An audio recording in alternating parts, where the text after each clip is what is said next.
दोस्तों, पहलगाम अटैक के बाद भारत का हर व्यक्ति आक्रोशित है। हर नागरिक दुखी है।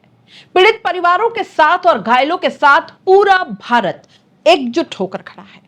जितना आक्रोश भारत का हिंदू में दिख रहा है, उतना ही मुसलमान में भी, उतना ही सिख में और उतना ही ईसाइयों में भी। हर एक ने रैली निकाली। हर किसी ने पाकिस्तान को गद्दार और आतंक का गढ़ कहा। हर एक चाहता है कि इन 26 मौतों का बदला भारत की सरकार ऐसा ले कि पाकिस्तान और उस जैसे दो कौड़ी के देश को, आतंक को जो पनाह देता है, हमारे ही टुकड़ों पर पलता है, उसको आगे इस तरह की हरकत करने की हिम्मत कभी ना हो पाए। लेकिन इस वक्त बात कुछ और करनी है आपसे, जो है तो इस पूरे मामले से जुड़ी हुई है। दोस्तों, आखिरकार मेरा अंदेशा सही साबित हुआ। याद है, मैंने आपको समझाने की कोशिश की थी अपने वीडियोस के माध्यम से कि इस तरह की आतंकी हमला करना, यह घटना, और वो भी धर्म पूछकर, टारगेट करके मारना, आतंकवादियों की एक ऐसी साजिश का हिस्सा था जो सच साबित होती दिखाई दे रही है। क्योंकि उसको सिर्फ उन 26 लोगों को नहीं मारना था, पाकिस्तान को और आतंकवादियों को अच्छी तरह से पता था दोस्तों कि यहां भारत में हिंदू मुस्लिम के बीच एक तनाव सा है, जिसे और ज्यादा अगर बढ़ाया जाए तो भारत की अखंडता, उसकी शक्ति, उसकी एकता को तोड़ा जा सकता है और उसे शक्ति विहीन करके हराया जा सकता है। हालांकि यह इतना आसान नहीं है, लेकिन यह सच हो रहा है।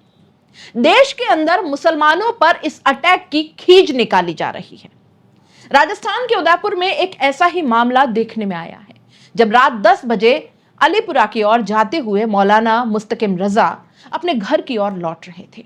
रास्ते में उनको चने मूंगफली बेचने वाला एक युवक, जिसका नाम आकाश बताया जाता है, पूरी तरह से नशे में धुत होकर मौलाना को बीच रास्ते में रोककर उनसे अभद्रता करने लगता है, उनकी दाढ़ी खींचता है, उनके साथ मारपीट करता है। बताया यह भी जा रहा है कि मारपीट करने के बाद पत्थर से मारा और बाद में नाले में धक्का दे दिया। घटना का पता लगा तो सैकड़ों लोग इकट्ठा हो गए और पीड़ित मौलाना के साथ भोपालपुरा थाने का घेराव किया। मौके पर क्षेत्रीय पार्षद कुसुम पंवार भी पहुंची, जिन्होंने मुस्लिम समुदाय के लोगों से बातचीत कर स्थिति को संभालने की भरसक कोशिश की, साथ ही शांति बरतने की अपील भी की। पुलिस के उच्चाधिकारी भी मौके की नजाकत को देखते हुए या संवेदनशील स्थिति को देखते हुए तुरंत से मौके पर पहुंचे। भोपालपुरा थानाधिकारी आदर्श कुमार वहां पर पहुंचे। युवकों द्वारा बातचीत के दौरान वीडियो बनाए जाने को लेकर खासे नाराज दिखाई दिए।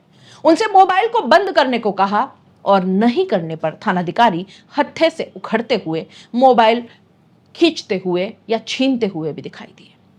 मौजूद लोगों ने समझाया, तब जाकर बात आगे बढ़ी। मुस्लिम समुदाय के लोगों ने आरोपी को कड़ी से कड़ी सजा दिलाने की मांग की है। खबर लिखे जाने तक केवल रिपोर्ट ली गई है, एफआईआर नहीं लिखी गई है। अब आप बताइए, मैंने क्या गलत कहा था? पहलगाम अटैक में भारतीय मुसलमानों का क्या दोष है? उन्होंने मारा, उन्होंने इस अटैक की तारीफ की। क्या वो इस अटैक के मामले में पाकिस्तान का समर्थन कर रहे हैं? नहीं ना, वो भी तो उसी शिद्दत से हर भारतीय के साथ खड़ा है। फिर भारतीय मुसलमान के साथ ये व्यवहार क्यों? ऐसा करके पाकिस्तान के मंसूबों को हम क्यों पूरा कर रहे हैं? याद रखिए, मिलकर समस्या से लड़ना है, आतंकवाद से लड़ना है, आपस में नहीं लड़ना है। एक बार फिर देखिए मैंने उस दिन क्या कहा था। आपदा में अवसर ढूंढने वाले हमारे नेता किसी भी मौके को गंवाते नहीं हैं। उसका उपयोग अपनी राजनीति के लिए कैसे करना है, यह ढूंढ ही लेते हैं। दोस्तों, दरिंदे आतंकवादियों ने 28 लोगों की हत्या की और इधर देश में भाजपा हिंदू मुसलमान वाले नफरती पोस्ट करने लग गए, जिन्हें समर्थकों ने भी खूब आगे बढ़ाया। इसका मतलब जानते हैं क्या हुआ? यह कि जो काम आतंकी आधा अधूरा छोड़कर चले गए, उसे इस देश की गोदी मीडिया और राजनीति अंजाम तक पहुंचाने में लग गए। दोस्तों, यह समझना आपके लिए बेहद जरूरी है कि मारने वाला तो यूं भी मार देता, जैसे कि अब तक बाकी हमलों में हमने देखा था। लेकिन सोशल मीडिया का जमाना है। आपकी आपसी फूट अब आप तक या देश के अंदर ही सीमित नहीं रहती है, बल्कि ये खबरें दुनिया के कोने कोने में फैलती हैं। और ये तो बड़े बुजुर्ग भी कहते हैं कि अपनी कमजोरी कभी दुश्मनों के सामने जाहिर नहीं करनी चाहिए। हिंदू मुस्लिम में बढ़ता मतभेद और इनके बीच की खाई पिछले कुछ समय से जो हम देख रहे हैं जग जाहिर है, और इसी का फायदा उन आतंकियों ने भी उठाया।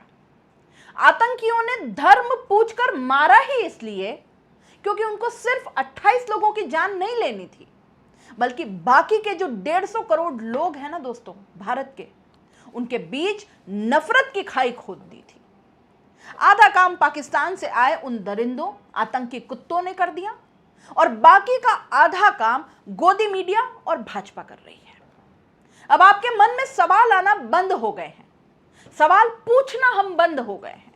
लेकिन सोचिए, अगर जिस तरीके से गोदी मीडिया बता रहा है दिन रात कि आतंकी हत्या करते समय कुछ लोगों को कहकर गए कि तुमको नहीं मार रहे हैं, जाकर मोदी को बता देना, इसमें किसका फायदा है? गोदी मीडिया का, आतंकवादियों का, या किसी और का?